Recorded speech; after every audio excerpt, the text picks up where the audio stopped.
नाज़रीन, धाबेजी में water board के केनाल में बुरी वल नींगरी 14 साल अमीरा ख़ासकेली जो लाश 3 ॾींहं गुज़रण बावजूद हथ नाहे अची सघियो। तफ़सील ॿुधाए रहियो आहे शबीर अहमद ख़ासकेली।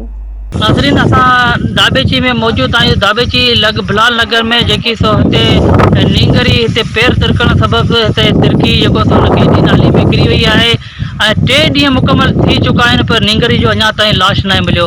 रहवासियुनि सख़्तु एतिजाज कयो आहे। अचो त हुननि खां पुछूं हुन हवाले सां हुननि जो छा चवणु आहे। वॾा रछ या 3 ॾींहं 3 रातियूं असां न को खाधो न को पीतो असीं उन ई अफ़सोस में हिते ई वेठा आहियूं।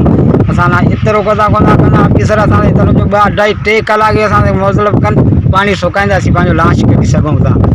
जुमेवार ॾींहुं तक़रीबन 3 ॾींहं थी विया आहिनि। छोकिरी हिते किरी आहे अमीरा ख़ासकली, जंहिंजो पीउ घर में फोत थी चुको आहे। असां हिते जा ख़ासकली बिरादरी आहे, हिन सां गॾु आहियूं।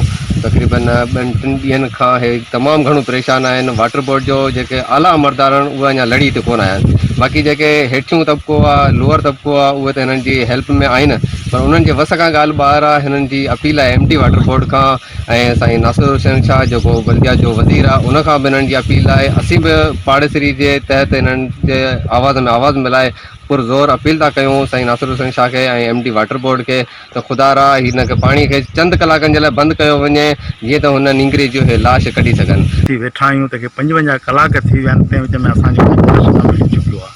असां हिननि वटि विया आहियूं, सुबुह आहे असांजी मदद कयो, पाणी बंदि कयो ईअं त असांखे लाश असीं कढी सघूं, या हाणे पाण हलो असांजी मदद कयो, पर इन विच में केर बि असां सां गॾिजी हिते को बि माण्हू न आयो। असीं वेठा आहियूं, असांजा माण्हू वेठा आहिनि, 50 माण्हू हर जॻह ते वेठा आहिनि। असां रछ बि हणी छॾिया, इंतज़ाम बि पंहिंजो कयो थी, पर इन विच में केरु माण्हू असां वटि न आयो। नाज़रीन, रहवासियुनि जी ॻाल्हियूं ॿोलियूं ॿुधियूं। हुननि जो चवणु आहे त वाटर बोर्ड इंतिज़ामिया खां वठी कंहिं बि चूंडियल नुमाइंदे असांजी सार न लधी आहे। कैमरामैन सां गॾु शबीर अहमद ख़ासकेली, मेरान TV न्यूज़ दाबेची।